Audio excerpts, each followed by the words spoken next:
Pada kesempatan kali ini kita akan membahas secara lengkap, rinci, detail, dan jelas mengenai teori relativitas khusus fisika kelas 12 part yang pertama dalam bentuk 5 soal dan pembahasan yang akan saya bahas secara mudah dan lengkap dan bersama saya Pak Willy. 5 soal teori relativitas khusus. Nomor 1 mengenai transformasi Galilei. Penumpang A berada dalam kereta api yang bergerak dengan kecepatan 15 meter per second, berpapasan dengan pengamat B yang ada di stasiun pada saat T sama dengan T aksen sama dengan 0. 10 detik kemudian, A menyatakan bahwa seekor burung sedang terbang sepanjang rel dengan arah yang sama dengan kereta api dan berada 425 meter darinya. Tentukan koordinat burung tersebut menurut pengamat B. Baik, mari kita lihat dulu sistem koordinatnya ya. Jadi di sini ada dua pengamat, pengamat B yang berada di stasiun sedang diam, sementara pengamat A bergerak dalam salah satu arah ya, misalkan arah X seperti ini. Jadi pada suatu saat mungkin pengamat A masih jauh dari stasiun. Seiring dengan berjalannya waktu, ya, pengamat A itu akan bergerak mendekati stasiun ya, dan suatu saat berpapasan ya dengan B. Nah, pada saat ini mereka menyamakan jam ya, sehingga nanti T akan sama dengan T aksen ya. Dan ketika berpapasan kita mulai dengan detik ke 0. Kereta terus bergerak, kereta A maksudnya, sementara B diam di stasiun ya. Sampai pada suatu saat posisinya seperti ini. Nah, pada saat itu si pengamat A mencatat atau melihat peristiwa yang berjarak P, katakanlah ini koordinat burung. Nah, koordinat burung ini sedang bergerak dengan kecepatan searah dengan arah kereta dan berada pada posisi 425 meter dari pengamat A. Nah, pertanyaannya bagaimana koordinat burung tersebut menurut pengamat B?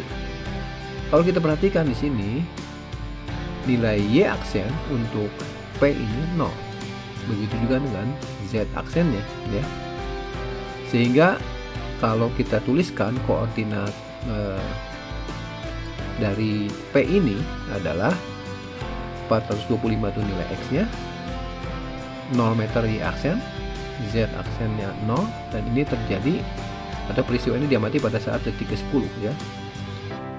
Jadi kita lihat bahwa nilai Y aksen akan sama dengan Y. Begitu juga dengan Z aksen dan begitu juga dengan T aksen ya. Jadi yang hanya perbedaannya hanya X saja karena pengamat A itu bergerak dalam arah X. Nah, tentu saja perbedaannya bisa kita lihat dari gambar ini, yaitu ini ya, jarak dari A ke B. Yang tidak lain adalah V kali T. Atau kita tuliskan persamaan transformasi posisinya sebagai berikut. X aksen dari sini ke sini, itu nilainya sama dengan dari sini ke sini, itu adalah nilai X bagi pengamat B dikurangi nilai ini. Ini adalah jarak dari A ke B itu VT ya. Nah, kalau kita substitusikan angkanya, X aksennya 425, X-nya kita cari, kecepatannya 10, T-nya 10 detik. Jadi kita bisa mendapatkan 425, ini 150 pindah ya. Jadi X-nya adalah 425 tambah 150 sama dengan 575 meter. Sehingga dengan mudah kita bisa menuliskan sekarang koordinat P menurut pengamat B adalah X-nya adalah 575, X-nya Y-nya 0, Z-nya 0, dan T-nya juga 10 detik karena sama. Soal nomor 2 mengenai kecepatan relatif. Suatu bahan radioaktif memancarkan dua elektron dengan arah berlawanan dengan masing-masing lajunya 0,8 C dan 0,6 C. C sama dengan kecepatan cahaya menurut pengamat A. Tentukan kecepatan relatif salah satu elektron terhadap elektron lainnya menurut fisika klasik. Ya baik, mari kita gambarkan terlebih dahulu ya. Jadi ada seorang pengamat A, dia melihat ada elektron bergerak saling menjauh ya. Jadi elektron pertama bergerak ke kiri misalkan dengan kecepatan 0,8 c ya. Jadi ini adalah V1 relatif terhadap A. Jadi maksudnya kecepatan elektron 1 ini diukur oleh pengamat A. Berikutnya elektron kedua V2 relatif terhadap A 0,6 c ya, bergerak ke kanan karena saling menjauh. Nah, dari persamaan transformasi Galilei kita tahu untuk persamaan transformasi posisi adalah x-aksen x min vt. Nah, untuk persamaan transformasi kecepatan tinggal kita turunkan ya terhadap waktu masing-masingnya. Jadi ini Vx aksen sama dengan Vx min V. Ini adalah persamaan transformasi kecepatan ya. Oke, jadi untuk ini kita pilih pengamat yang diam itu O ya, A. Kemudian kita akan menyatakan kecepatan elektron yang satu terhadap yang lainnya. Misalkan saya pilih yang ini sebagai pengamat untuk mengamati elektron ini ya. Berapa kecepatannya? Kita buat dulu arah positifnya seperti ini ya. Nah, saya tuliskan kembali persamaan transformasi kecepatannya sebagai berikut ya. Oke, nah bagaimana dengan ini ya, persamaan ini? Ini Vx aksen maksudnya adalah kecepatan suatu benda terhadap pengamat yang bergerak. Aksen ya. Kemudian Vx ini adalah kecepatan benda terhadap pengamat yang diam. Sedangkan nilai V itu maksudnya adalah kecepatan partikel yang bergerak terhadap pengamat yang diam ya. Nah, jadi kita tuliskan angka-angkanya sebagai berikut. Ini Vx itu adalah 0,6. Jadi yang ini ya. Kecepatan ini diukur terhadap pengamat yang diam, Vx. Kemudian V-nya kita isi minus. Kenapa? Karena pengamat ini bergerak terhadap A ke kiri. Jadi kecepatan relatif elektron 2 terhadap 1 yang kita sebut sebagai Vx aksen, dapatnya kita 0,6 dikurangi minus 0,8 berarti 1,4 C. Dan ini menilai positif, artinya elektron kedua itu bergerak ke kanan. Soal nomor 3 mengenai postulat Einstein. Pengamat O di bumi mengamati bahwa pesawat A bergerak ke kanan dengan kecepatan 0,6 c mengejar pesawat B yang sedang bergerak ke kanan juga dengan kecepatan 0,8 c. Jika A menembak pesawat B dengan senjata cahaya laser dengan kecepatan c, tentukan kecepatan laser tersebut menurut pengamat O, kecepatan laser tersebut menurut pesawat B. Ya.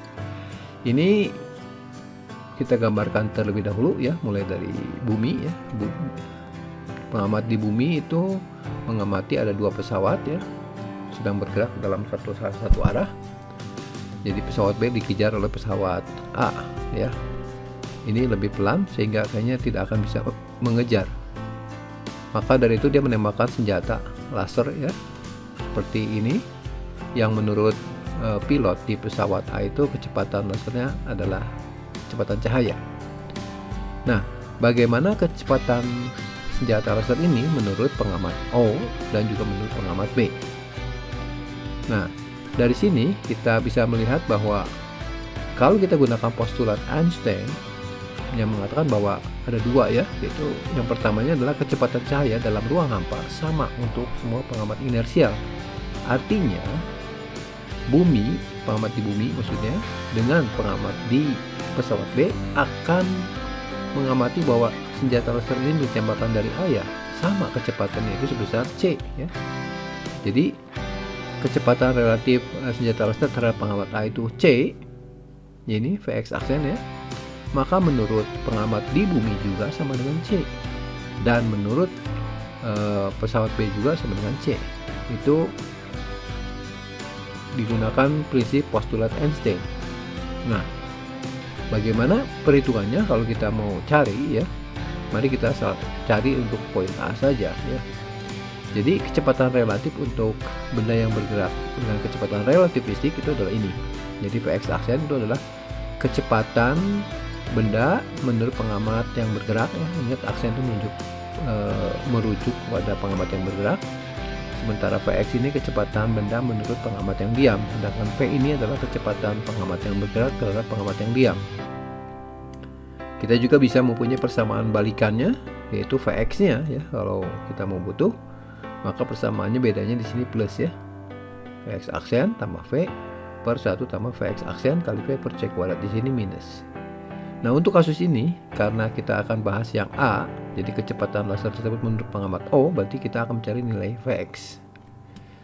Kita bisa gunakan juga persamaan ini sebenarnya, tapi saya mungkin lebih enak menggunakan ini ya. Jadi kita tulis lagi persamaannya dengan pengamat bumi sebagai pengamat yang diam dan pengamat yang ada di dalam pesawat A sebagai pengamat yang bergerak. Oke, saya buat garis bantunya.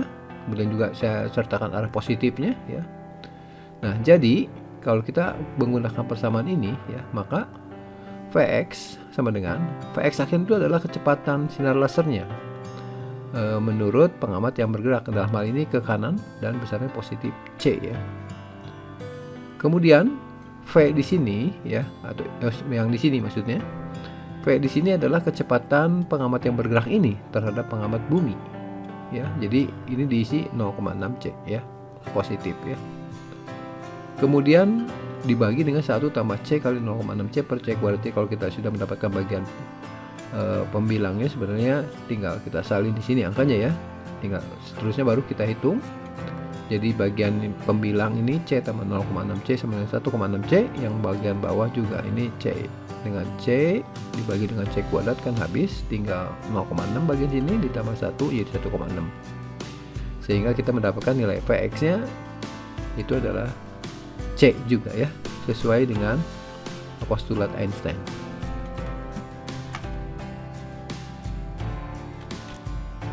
Nomor 4 mengenai kecepatan relativistik ya. Sebuah benda bergerak dengan kecepatan relativistik. Tentukan nilai gamma jika kecepatannya 0,6 C. Kemudian yang B, kecepatannya jika nilai gamma sama dengan 2. Oke, mari kita lihat seperti gambar berikut ya. Jadi misalkan ada pesawat bergerak dengan kecepatan 0,6 C ya. Diminta nilai gammanya, karena gamma ini penting dalam perhitungan teori relativitas khusus ya. Jadi saya tuliskan dulu V itu adalah 3/5 C ya, nyatakan dalam bentuk pecahan. Kita tahu bahwa gamma itu adalah persamaannya 1 per akar 1 min V per C kuadrat. Ini adalah sebenarnya faktor pengalih, sehingga postulat Einstein dipenuhi. Nah, kalau kita substitusikan ya, V nya 3/5 C ke sini, kemudian kita coret C nya dan kita kuadratkan, kita dapatkan 9/25 bagian sini. Bagian penyebutnya kita sederhanakan lagi, 1 kurang 9/25 16/25. Kemudian akar dari 16/25 adalah 4/5, sehingga kita dapatkan gammanya bernilai 5/4 ya, lebih besar dari 1. Nah, sekarang kita akan coba cari cara lain untuk menghitung gamma ini ya, karena sepertinya agak kompleks ya. Saya gunakan sebagai berikut pendekatannya, menggunakan seperti prinsip trigonometri ya. Jadi saya bisa hitung dari V sama dengan 3/5 C adalah V nya per C nya. Seringkali nilai V per C ini disebut beta ya. Oke, mari kita lihat segitiga berikut untuk menolong kita menghitung gamma lebih cepat ya. Jadi saya misalkan sebuah segitiga, kemudian nilai beta ini atau V per C ini samakan dengan sinus sudut ini. Jadi kalau sudutnya ini, maka nilai sinusnya 3/5. Oke, jadi kalau gitu saya bisa buat perbandingan sisinya sebagai berikut, 3 di depan ya, 5 adalah sisi miringnya. Nah, karena ini segitiga siku-siku, tentu saja kita bisa menghitung sisi samping ini ya. Oke, jadi ini adalah akar dari 5 kuadrat dikurangi 3 kuadrat, yaitu 4 nanti. Nah, nilai gamma itu bisa diperoleh dari gambar ini, yaitu dengan mencari nilai sekannya, sekan dari sudut ini. Sekan itu kan kebalikan cos. Jadi kalau cosnya 4/5, maka sekannya yang tidak lain nilai gamma itu adalah 5/4 ya. Jadi sama dengan ini. Oke, coba kita lihat bagian B nya. Nah, sekarang kita balik ini.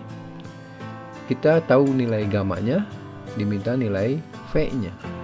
Tentu saja kita tinggal balik prosesnya ya. Jadi kita mulai dari gamma yang sama dengan 2 atau sama dengan 2/1 ya. Kemudian kita gambar segitiganya.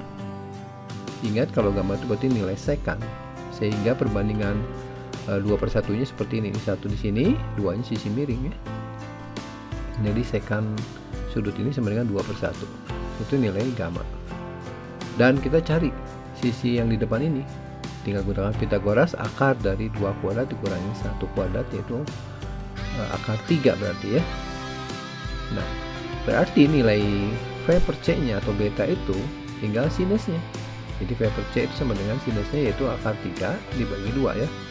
Depan per miring. Dan kita dapatkan V-nya ya sama dengan kali silang ya, setengah akar 3C. Soal nomor 5 mengenai transformasi Lorentz. Pengamat O aksen bergerak dalam arah X dengan kecepatan 0,6C terhadap pengamat O ya, seperti ini. Suatu peristiwa menurut O aksen terjadi pada saat T aksen sama dengan 8 kali 10 pangkat minus 8 second di titik P dengan jaraknya 60, 0, Z-nya 0. Tentukan koordinat tempat waktu tersebut menurut O ya. Jadi ini maksudnya aksen ya bagi pengamat O aksen karena. Nah, sekarang kita akan gambarkan pengamatnya seperti berikut. Jadi ini O. Kemudian O aksennya bergerak ya dengan kecepatan 0,6C ya. Nah, karena ini sudah bergerak dengan kecepatan relativistik, maka seharusnya kita menggunakan transformasi Lorentz ya. Nah, jadi peristiwa P itu terjadi di jaraknya 60 ya menurut O aksen, dan Y aksennya bernilai 0. Demikian juga dengan Z aksennya. Dan ini terjadi pada waktu 8 kali 10 pangkat minus 8 second menurut catatan O aksen. Nah, pertanyaannya adalah tentukan koordinat P ini untuk pengamat O. Ya. Oke, mari kita mulai dengan menghitung gamma ya.